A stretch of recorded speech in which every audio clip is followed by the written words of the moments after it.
dan baginda menjanjikan bisyarah surga kepada Tuhan atau kepada anda.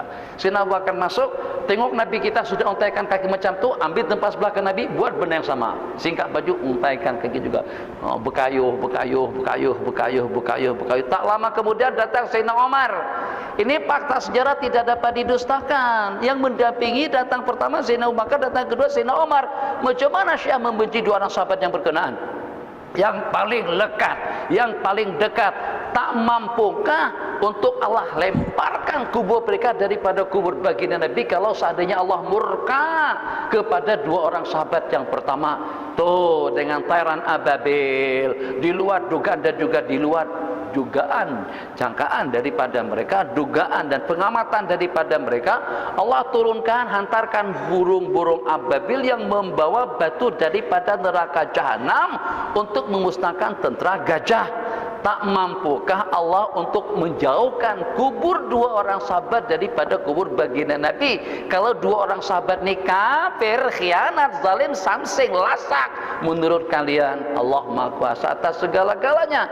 Jadi kata ulama, kalau kita nak pasti tentang kedudukan daripada dua orang sahabat yang berkenaan, kalau kita ingin tahu di mana mereka nanti pada hari kiamat, sebagaimana di dunianya mereka senantiasa bersama Rasulullah, di mana Nabi, di situ mereka, di akhiratnya pun juga seperti itu. Bahkan juga di dalam kubur pun mereka bersama di lokasi, di tempat yang berdekatan. Baginda Sayyidina Abu Bakar di bahu Nabi, Sayyidina Umar di bahu Sayyidina Abu Bakar, dan nanti dengan tempat yang keempat untuk Imam Mahdi Al-Muntadhar yang akan datang akan dikuburkan di situ. Riwayat Nabiullah Isa alaihi salam. Bismillahirrahmanirrahim. Datang Sayyidina Umar, tengok Sayyidina Abu Bakar sudah di sebelah kanan, ambil tempat sebelah kiri, untaikan kaki, kayukan, kayu santai. Nabi kita tengah, sini Sayyidina Abu Bakar, di sebelah sini Sayyidina Umar. Maka saat ketika yang ketiga menyusul, tok tok tok tok, assalamualaikum. Waalaikumsalam. Tunggu sebentar, saya akan mintakan izin dulu kepada baginda. Ya Rasulullah, Sayyidina Utsman ada di luar atau lagi di luar. Nabi kita kata, izinkan dia masuk, wa basyirhu bil jannati ma'a baliyatin tusibo. Silakan, persilakan dia masuk dan beritahukan berita gembira atau berita surga kepadanya dengan cobaan dan ujian yang akan menimpanya. Nabi kita kata macam tu, dengan ujian yang akan menimpanya. Sayyidina Utsman begitu mendengar kata-kata tadi itu dan menanyakan, memastikannya kepada baginda Nabi, muka beliau sudah pucat. Betulkah baginda berkata seperti itu? Nabi kita kata, itulah takdir daripada Allah Jalla wa'ala.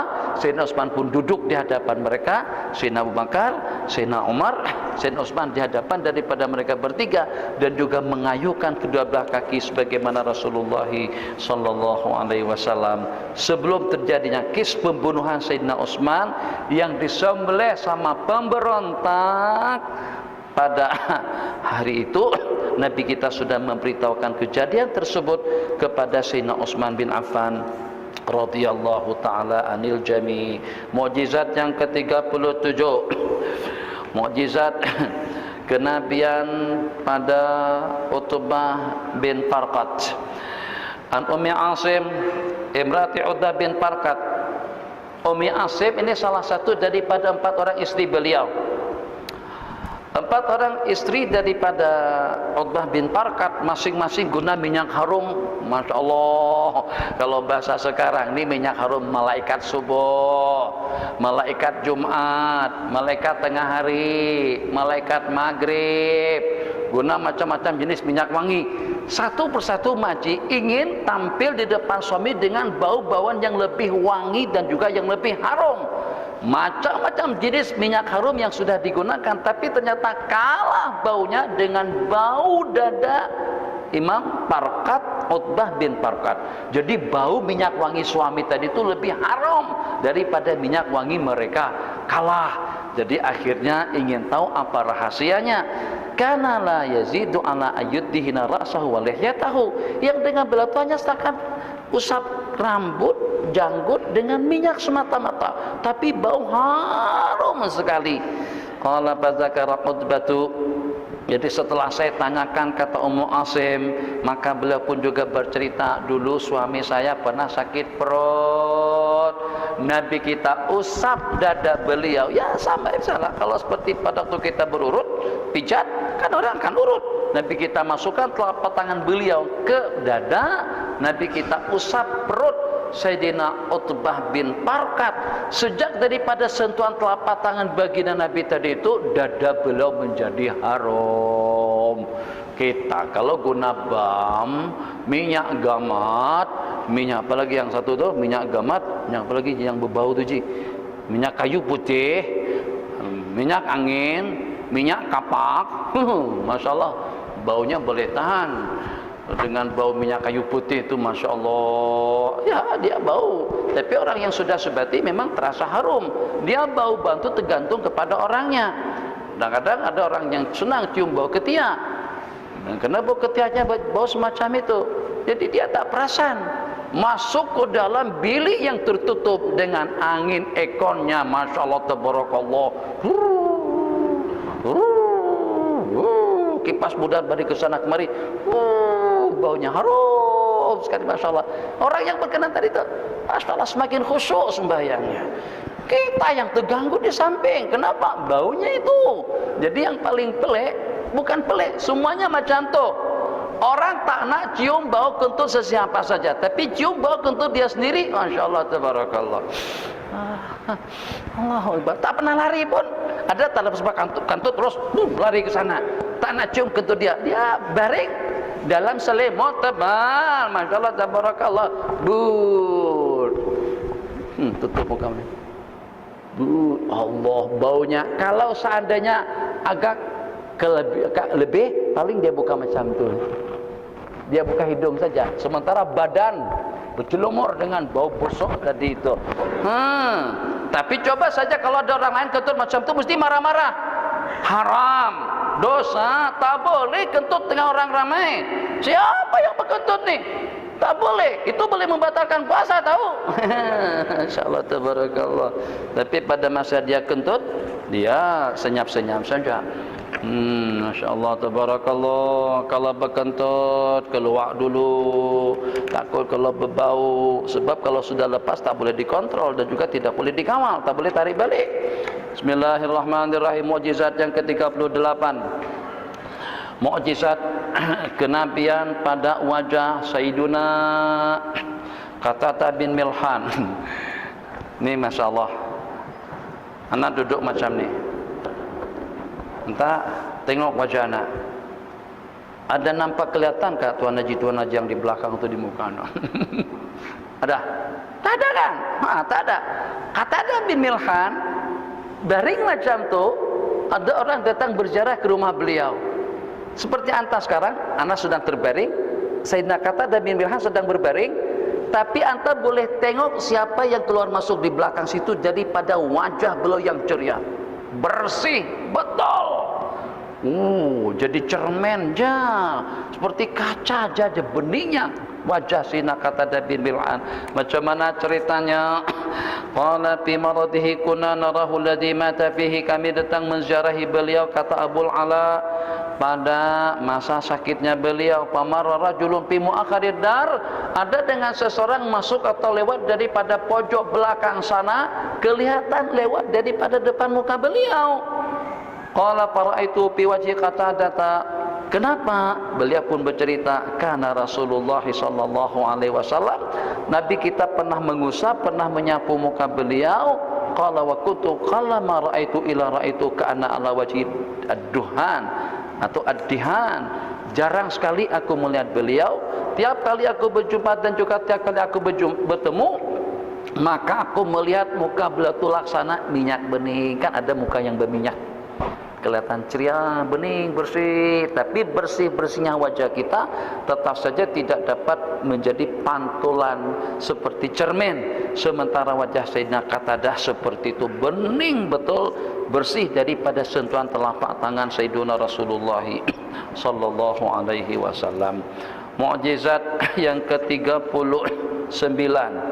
Bismillahirrahmanirrahim. Anna Nabiya sallallahu alaihi wasallam a'tahu dinaran, Nabi kita bagikan uang 1 dinar emas kepada Sayyidina Urwah al-Bariki untuk membelikan 1 ekor kambing korban. Fashtara bihi syataini, maka dengan beliau beli 2 ekor kambing korban. Di tengah jalan beliau jual salah satunya, dan yang satunya lagi beliau berikan kepada baginda dengan uang tunai 1 dinar. Pada ahun Nabi sallallahu alaihi wasallam bil barakati fi bai'ih, maka Nabi kita doakan beliau untuk mendapatkan keberkatan pada transaksi jual beli beliau. Fakana lawishtara at-turaba, maka dengan beliau kalau seandainya membeli tanah sekalipun, apa saja yang beliau beli mesti beliau akan untung.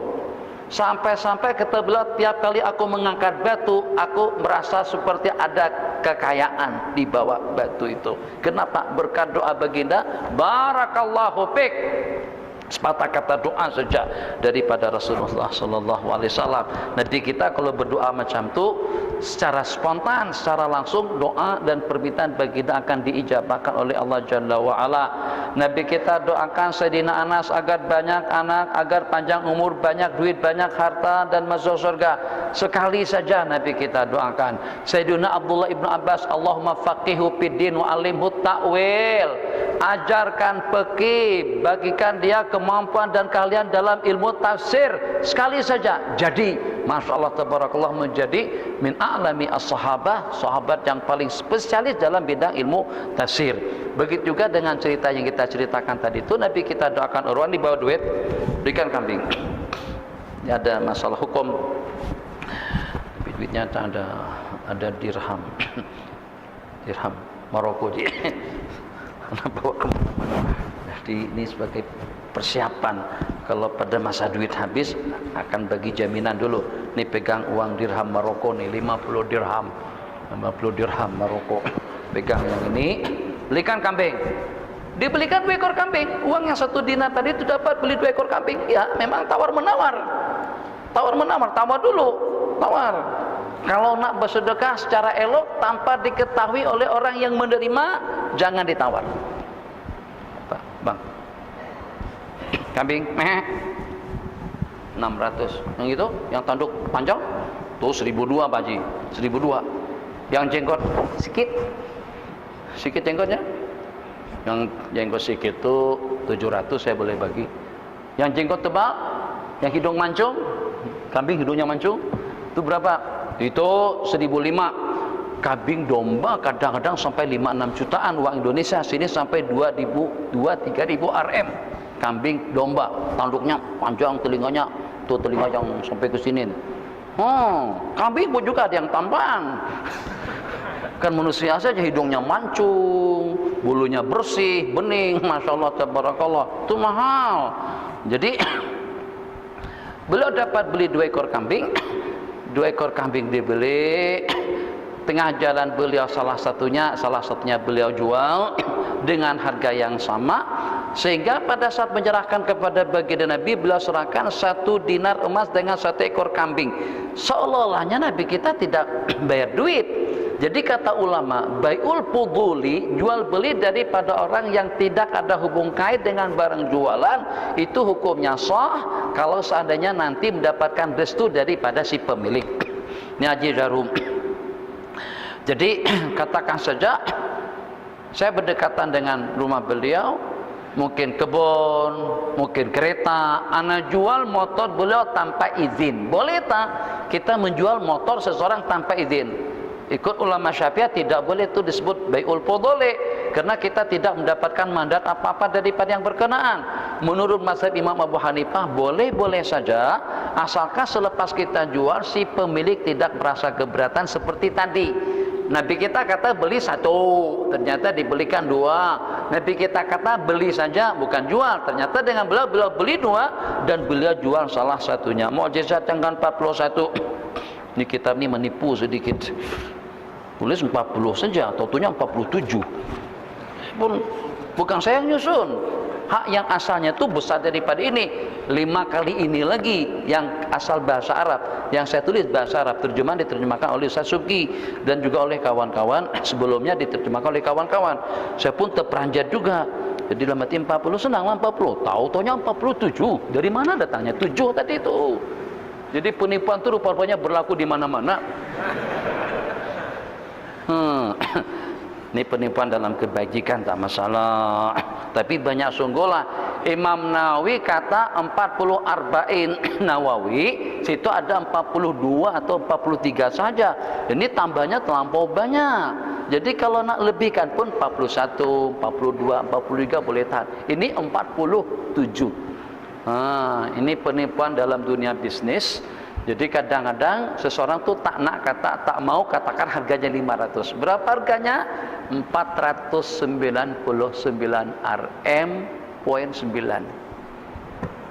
Murah ya, itu kurang dari 500, tak sampai 500. Iya, sedikit saja bedanya daripada 500. Terperangkap kita kadang-kadang.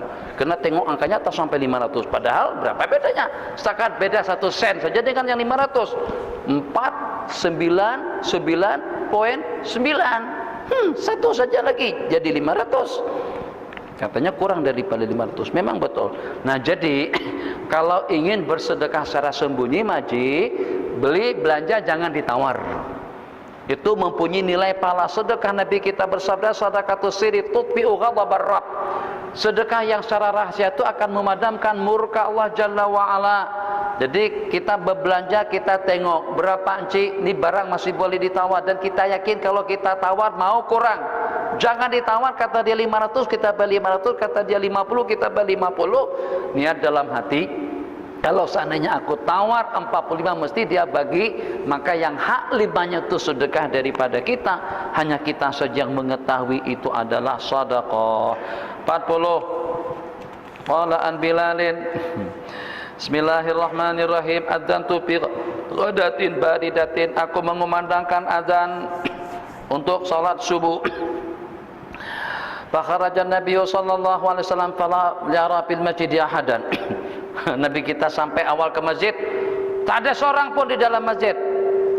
Nabi kita kata Bilal, mana orangnya? Mana jemaah? Jemaah mana? Mungkin kalau sekarang tanya, mana jemaah? Tak ada sahur di masjid. Tuh tak ada makanannya. Hanya setakat tausiah saja, ceramah saja, tapi tak ada makanan. Ramai orang datang kalau ada makanan. Mana jamaah? Jadi kata si Nabi, sejuk ya Rasulullah, dingin. Mereka kena kedinginan, akhirnya ramai sahabat Nabi kita yang tidak turun. Nabi kita berdoa, Allahumma adzib anhumul barda.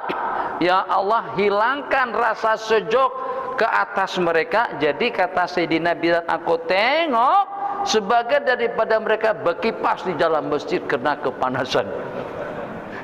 Semata kata doa tadi itu, ya Allah, hilangkan rasa sejuk daripada mereka. Suasana dalam Masjid Nabawi boleh dibuktikan sekarang, tapi masuk di mana? Bukan masuk yang tambahan, masuk di kawasan Raudhah atau di kawasan yang di tiang meniangnya ada tulisan Had al-Masjid Nabawi, batas sempadan Masjid Nabawi. Masuk saja di situ. Kalau pada waktu musim panas, sepanas apapun rasanya nyaman di situ. Kalau pada musim sejuk, sesejuk apapun terasa hangat di situ. Jadi kawasan tempat itu aneh dalam Masjid Nabawi. Di luar panas, di dalam situ terasa bening. Di luar sejuk, di dalam situ terasa hangat, nyaman rasanya. Jadi tidak akan mengganggu seseorang untuk sembahyang di Masjid Nabawi, baik di musim panas ataupun juga di musim sejuk. Ada salah seorang daripada sahabat Nabi demam panas.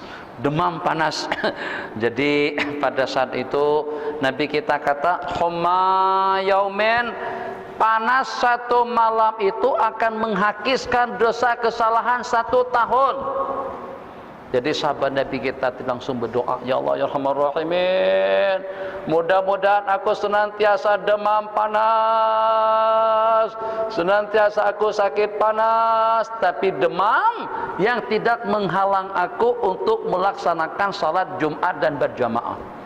Jadi sahabat Nabi kita tadi itu tidak pernah tinggal salat Jumat dan jamaah, tapi tiap orang yang bersalaman mesti terasa hangat badan beliau, panas betul. Nah, itu juga berkat doa daripada sahabat karena mendengar balasan orang yang kepanasan atau orang yang demam. Anna Rasulullah sallallahu alaihi wasallam, hadis yang ke-41, yaqulu Kharaja Rasulullah sallallahu alaihi wasallam bersama Sayyidina Umar, fa'aradat imra'atun faqala ya Rasulullah inni imra'atun muslimatun muharramatun wa ma'i zaujun li fi baiti mithlul mar'ah. Ini pelik.